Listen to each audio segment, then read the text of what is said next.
I'm Hillary Mulick, a wedding photographer based in the Carolinas, and I love using this channel to educate other photographers with tips and tricks on both photography and business. This week's episode is going to be 3 tips on knowing what content to post next for your audience. So one of the biggest struggles that we as photographers have is what to post for our audience. What content to post on social media, what to post on our blogs, what our audience is going to engage most with.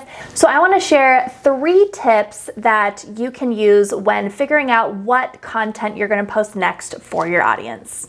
Tip number 1, what is your audience engaging with now? So I want you to think about the type of things that you post. Let's use Instagram, for example, and think about what are the things that your audience interacts with the most. Not what you think you want them to interact with. I think that can be a big misconception is we have this idea of, oh, our audience wants to hear about this specific topic from us. But every time we post about that, we're not necessarily getting a lot of feedback. We're not getting a lot of comments on those types of posts. We're not getting a lot of engagement when we post to stories about this specific topic. So I want you to really think about, what does your audience engage with the most? What are some things that you are posting now in both your posts, your Instagram reels, your Instagram stories, and what are the things that your audience is engaging with the most? For me, I was finding that I would get the most engagement when I would post stories of me or posts of pictures of me, or when I would post more personal things. So even when I thought in my head that my audience engaged with certain topics that I would share, I found that as I really dug deep and thought about what is my audience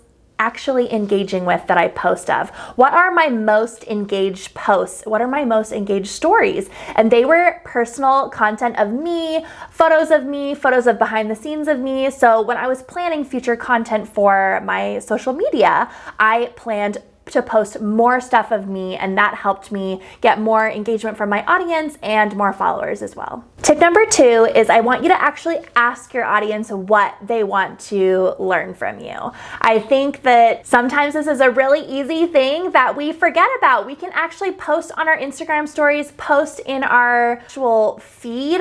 What do you want to hear from me about? What are some things that you want to learn? What are some things that you think I'm good at that you would like to learn more about? And your audience is going to engage with this. So in your Instagram stories, for example, there's lots of features where you can ask questions, post polls, and that's going to get your audience to engage with you and let you know exactly what they want to hear from you. Sometimes I have found that if I post just an open-ended question, so the question box on Instagram stories, and I just say, what do you want to hear from me? Sometimes I don't get really very much engagement out of that. But if I go ahead and dig a little deeper and brainstorm on specific things that they might want to hear from me. So for example, I could post a poll that says, do you want to hear more about photography or business from me? And then people can vote, and you can dig a little deeper than that. So let's say they want to hear more about photography stuff from you. So you can say, okay, what kind of photography stuff are they wanting to learn more about from me? So is this photography on a wedding day, newborn photography, portrait photography?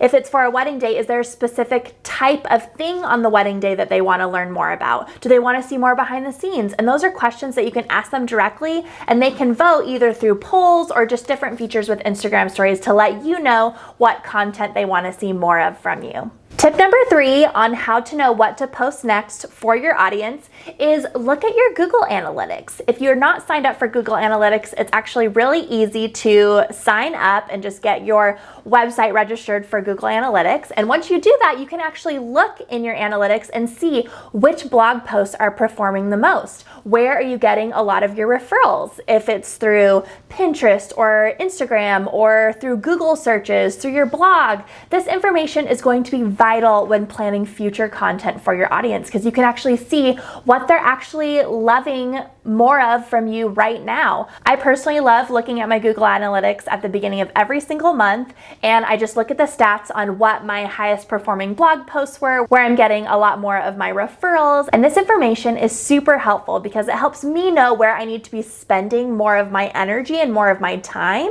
because of how people are finding me. And then when I see what my highest performing blog posts are. It helps me to know, oh, these are some topics that are really interesting to my audience. Can I expand on these things more to attract a higher audience and to just keep my current audience coming back for more? And those are my 3 tips on helping you find out what content to post next for your audience. I hope that was helpful for you. If you have any questions, make sure to leave them in the comment box down below. Before I let you go, I wanted to let you know about my client management system, HoneyBook. I have a special discount code, and you also get a free trial of HoneyBook down in the description if you would like that. HoneyBook is my client management system. I use it for everything from sending questionnaires, contracts, invoices. It has payment plans through it for your clients. It just has so much that is so vital to client management, and I've been using it for the past like 7 or 8 years. It's helped me run my business more efficiently and effectively. And if you're interested in trying HoneyBook, like I said, down in the description, you can get a free trial and a discount code from me. So make sure to check that out. Thank you so much for watching, and I will see you again next week for another YouTube episode. Bye guys.